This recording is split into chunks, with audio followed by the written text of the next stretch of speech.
गुरुदेव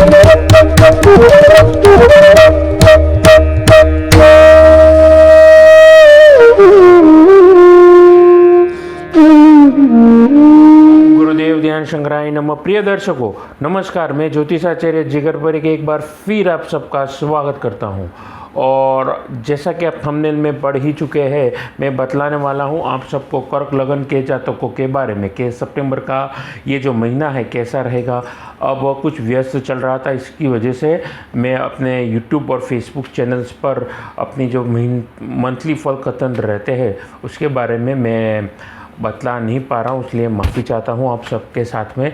और बाकी के जो बचे हुए दिन हैं सितंबर के इस महीने में कैसे रहेंगे, और पहली तारीख को जब मैंने प्रश्न कुंडली बनाई थी वो कैसी थी उसके बारे में बतलाऊंगा। और उससे पहले कि अपनी वाणी को यहाँ पर मैं प्रारंभ करूँ, छोटा सा एक निवेदन करना चाहूँगा। मेरी इस यूट्यूब चैनल को आप ज़्यादा से ज़्यादा लाइक करिए, सब्सक्राइब करिए, नोटिफिकेशन बेल को दबाना ना भूलिएगा। अब पहली सितंबर को 9 ग्रहों की जो परिस्थिति थी आपकी नज़रों के सामने कुछ ऐसी बनी हुई है, जैसा कि अभी आप देख रहे हैं नज़रों के सामने। यहाँ पर कर्क लगन के जातकों के लिए बुध और सूर्य मिलाकर के बुध आदित्य योग बना रहे हैं। सूर्य बुध इकट्ठा बैठे हैं धन भाव में। लगन में यहाँ पर शुक्र विराजे है। मंगल आपके तीसरे भाव में शत्रु राशि में विराजे है। चतुर्थ स्थान में माँ के घर में केतु। अष्टम भाव में चंद्रमा शनि के साथ में विराजे थे। राहु गुरु का कर्म के घर में आपके चांडाल योग बना हुआ है। जैसा कि आप समझ ही चुके हैं, 9 ग्रह की जो परिस्थिति है बड़ी उलझी हुई है। कैसे, जैसा कि अभी आप फिर से एक बार देखिए, जैसा कि आप अभी देख रहे हैं कर्क लगन के जातकों के लिए 9 ग्रह की जो परिस्थिति है कुछ ऐसी बनी हुई है। अब इसका प्रभाव क्या होगा, कैसा रहेगा इसका प्रभाव, जैसा कि आप समझ ही चुके हैं, चांडाल योग बना के बनी हुई है ये कुंडली। चांडाल योग के साथ में ही चंद्रमा शनि के साथ में भी विराजे थे, वो भी अष्टम भाव में। अपने ही घर में चंद्रमा वक्री माफ़ कीजिएगा, शनि वक्री चल रहे हैं। तो ये दोनों ग्रहों का जब अशुभ प्रभाव मैं समझता हूँ जब बनता है तो इसका प्रभाव सबकी जिंदगी पे पड़ता है। लेकिन विशेषता से कर्क लगन की है ये कुंडली। अष्टम भाव में लग्नेश होकर के चंद्रमा शनि के साथ पीड़ित होकर के विराजे है। तो अब इसका जो प्रभाव रहेगा पूरे महीने रहेगा। बाकी के बचे हुए दिन में कैसा रहेगा, देखिए आपको अपनी ज़िंदगी के बारे में प्लान करना होगा, स्पेसिफिकली छोटी छोटी चीज़ों के बारे में। If you are not plan your activities, remember you are going to loss the entire focus और entire game of your life. अगर आपने अपनी ज़िंदगी में सफलता का मूल मंत्र अगर किसी को बनाना है वो है प्लानिंग को। अगर आपने वो चीज़ नहीं किया है तो याद रखिए बहुत बड़ी तकलीफ आने वाले दिनों में। न्योता तो दे ही नहीं वाले हैं, लेकिन क्योंकि आप चीज़ों को ऑर्गेनाइज करके नहीं रख रहे हैं, चीज़ों को इकट्ठा करके नहीं रख रहे हैं, ऑर्गेनाइज करके नहीं रख रहे हैं, इसलिए तकलीफ हो सकती है। तो क्या कर सकते हैं, प्लान योर एक्टिविटी।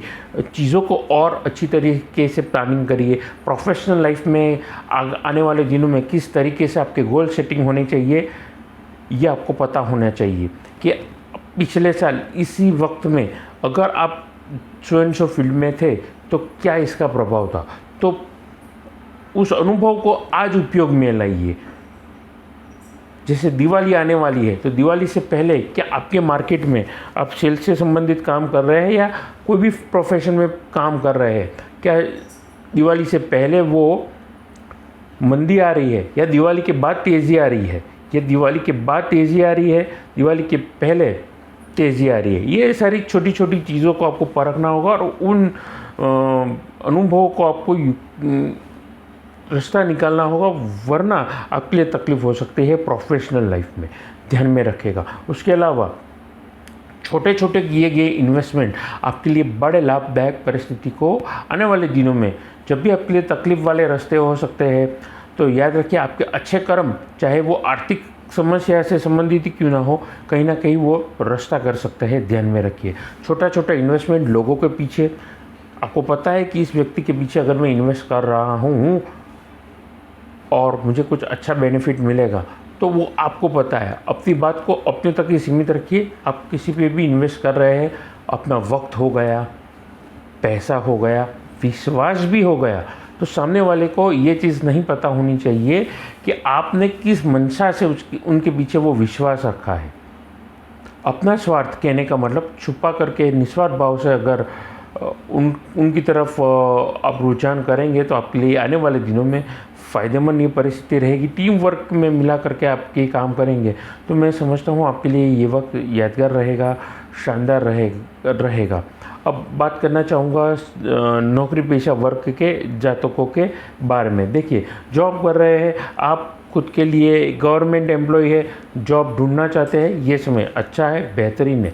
गवर्नमेंट से संबंधित कामों में गवर्नमेंट से भी फ़ायदा ये 100% ये वक्त मैं समझता हूँ लाने वाला है। अब नौकरी पेशा वर्गों के लिए विशेषता से अगर आप अकाउंट संबंधित, टैक्सेशन संबंधित, इंश्योरेंस संबंधित या फिर पेपर वर्क, लाइसेंसिंग संबंधित एडवोकेट के काम कर रहे हैं, आप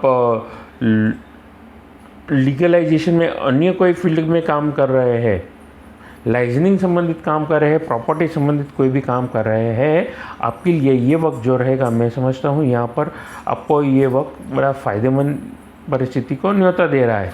अब वर्किंग प्रोफेशन में बिजनेसमैन वालों के लिए खास करके food, beverages, spa, gym, salon, hotels, construction, road, mining, automobile, इन सारे वर्गों के लिए भी ये वक्त सही रहेगा। बड़ा पैसा अगर आपका निवेश करने का आपकी सोच है, तकलीफ ला सकती है। ये वक्त की जो 9 ग्रह की चाल है तो सोच समझ करके निवेश करेंगे। आपके लिए हर निवेश अच्छा रहेगा, लेकिन प्रॉपर प्लानिंग और स्टडी के साथ में राइट फील्ड में अगर इन्वेस्ट करेंगे तो ध्यान में रखेगा। आगे मैं बातचीत करना चाहूँगा आपके स्वास्थ्य के बारे में। देखिए, कर्क लग्न के जातकों के लिए डाइजेस्टिव सिस्टम में तकलीफ हो जाना, डाइजेस्टिव सिस्टम, पाचन क्रिया आपकी तकलीफ दे सकती है आपको, तो जितने हो सके उपायों में आप कुदरती उपचार करेंगे तो फ़ायदा होगा। न्यूरोलॉजिकल डिसऑर्डर होना या न्यूरोलॉजी में आपकी न्यूरोलॉजिकल सिस्टम में ओवरऑल कोई तकलीफ वाली ये परिस्थिति हो सकती है, तो कृपया ध्यान रखिएगा अपनी सेहत का, क्योंकि दोनों ही परिस्थिति में आपके लिए खर्चा, अनएक्सपेक्टेड खर्चा और गलत डायरेक्शन में होने वाला है ये खर्चा। तो अलर्ट होकर के मैं समझता हूँ अगर आप काम लेंगे खुद से तो आपके लिए फ़ायदेमंद रहेगी परिस्थिति। आखिर में लव और पर्सनल लाइफ के बारे में मैं बतलाना चाहूँगा। देखिए, लव और पर्सनल लाइफ के बारे में लव पार्टनर के साथ में थोड़ी मतभेद हो सकती है, तकलीफ़ दे सकती है आपको अपने रिश्ते में, लेकिन मतभेद हो सकती है, मतभेद नहीं हो सकता है। तो कृपया करके जितनी हो सके प्रेम के साथ मिलजुल के रहेंगे, जिंदगी में आपके लिए फ़ायदेमंद ये परिस्थिति रहेगी। उसके साथ साथ मिलजुल के आपको कई सामाजिक कार्यों में हिस्सा देना है, भागीदारी भी रहनी है, कहीं से आपको न्योता भी आएगा शुभ मांगलिक कामों में, आपको वहाँ पर भी एकता दिखानी है। लोगों के साथ बिगड़े हुए जो रिश्ते हैं, तनाव में जो रिश्ते हैं, वो तनाव दूर करिए। रिश्तों में मैं समझता हूँ अपने आप मिठास घुलेगी और फ़ायदेमंद ये परिस्थिति रहने वाली है।